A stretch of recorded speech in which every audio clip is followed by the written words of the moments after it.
The average American makes $63,795 a year, and the average credit card debt per household is $8,674.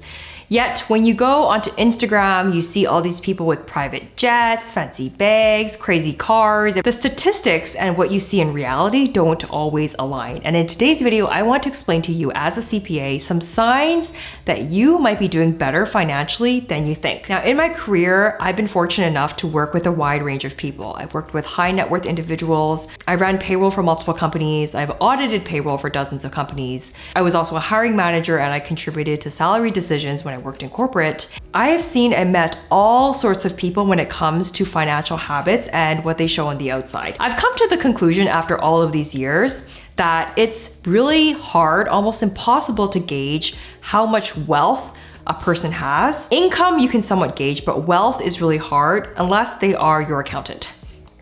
Just kidding. Just like how a business can have thousands of employees, a waterfront office, a fancy suited up executive team, and that business can be unprofitable and underwater. This facade can also happen with people as well. You sitting at home watching this, you look at what you're doing, you compare yourself to what you see out there, it can feel like you're not on the right track financially or you're behind financially. But if you check some or any of these boxes in today's video, I hope you understand that you are doing things right.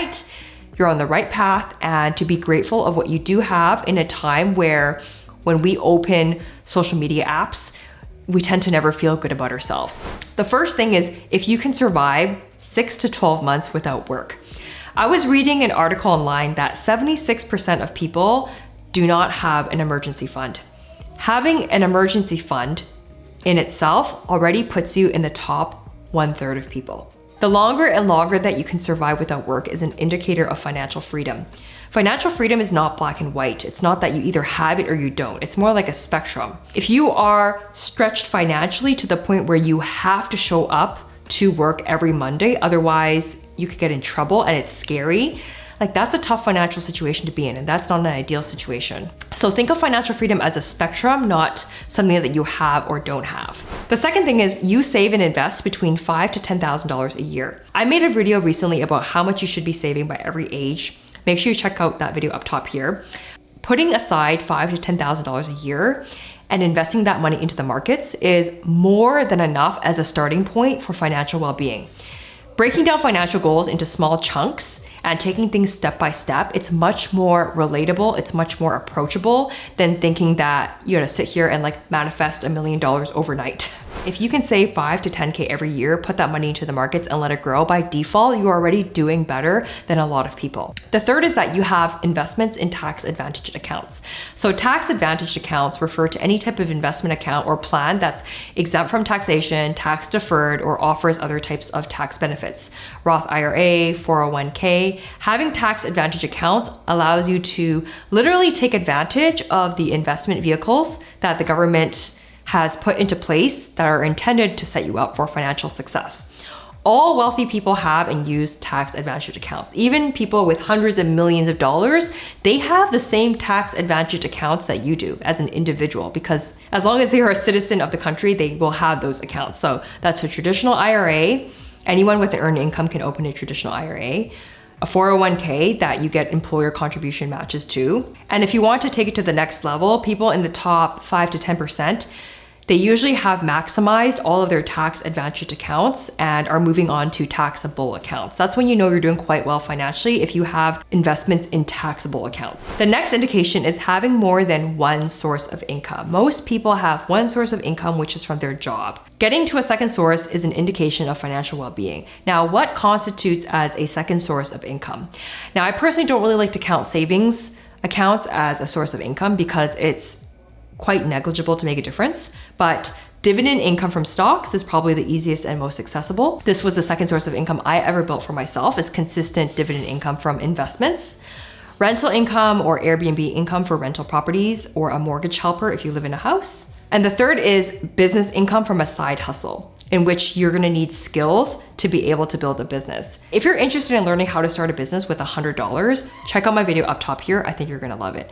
But business income is the third stream of income that I built for myself after dividend income and after my job income. The next indication is that you don't carry a balance on your credit cards. America is a credit society, meaning that the norm is for people to buy things on credit. Credit cards and consumer debt, if it's not handled properly, can really snowball. Similar to compound interest on your investment returns and how that can snowball and how your net worth can skyrocket after 100K. Credit card interest is the opposite, right? It can be up to 20%. And when that snowballs, it is very aggressive. It's 3 times more aggressive than investment growth, except in the negative way. I think that you know you're doing well financially when you don't carry a balance on your credit cards, or you don't carry a balance on your line of credits that you use for consumer debt, which is any debt that you use to buy things like furniture, vacation, clothes, shopping. Consumer debt is debt spent on things that are not making you money or generating return. And these are the debts that we want to cut down on and pay off ideally. Now, I know that there are people that have talked about using credit cards to build wealth. It is a very aggressive strategy, and I don't necessarily agree with it or recommend it personally. Now, those are some of the habits that can indicate you are doing better than you think financially. But let's talk about financial literacy, because people who do well financially are also financially literate, because it requires an understanding of how money works in order to make good decisions. So here are the 3 key cornerstones of financial literacy. The first is to understand the difference between assets and liabilities. The second is to understand the difference between income and wealth. And the third is understanding how the personal taxation system works. Quick 10-second definition. Assets are things that help you make money by either appreciating in capital or help you generate income. And somewhat by definition, anything that is not an asset that you have to pay for is a liability. Income is what you make, and wealth is what you build. The difference between income and wealth are your savings and your spending eyeballs. You can have high income, but if you don't save your money, you cannot have wealth. The personal taxation system in the US is based on marginal tax rate or tax brackets. You, as an individual, pay tax on what you declare as your taxable income.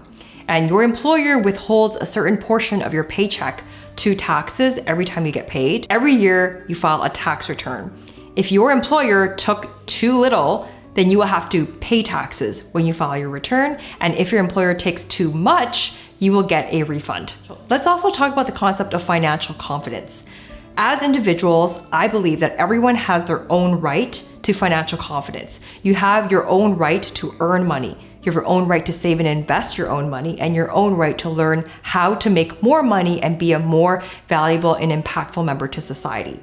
Whether you're a man or woman, you're a teenager or you're adult, you're married, you're not married, you're young, you're old, you're rich, you're not rich. You, as an individual, have the right to your own financial confidence. I have a personal mantra that, nothing really good out of life comes out of having to rely on someone else, spouse, family member, whatever it is, for your own financial well-being. And I encourage you to not have to ever put yourself in this situation. But along with financial confidence is that if something bad were to happen, what's your backup plan financially? How confident are you that you can fix the problem, resolve it, and get back on track? How much risk can you afford to take on? How much calculated risk can you take? And do you have a way of handling risk and uncertainty if it does come your way?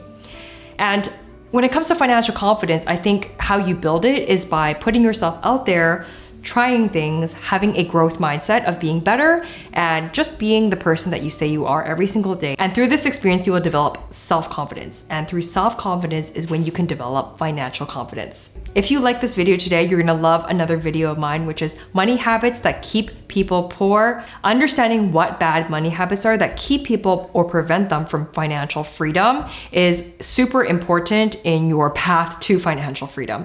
So make sure you check out that video up top, and I'll see you guys in the next video. Till next time.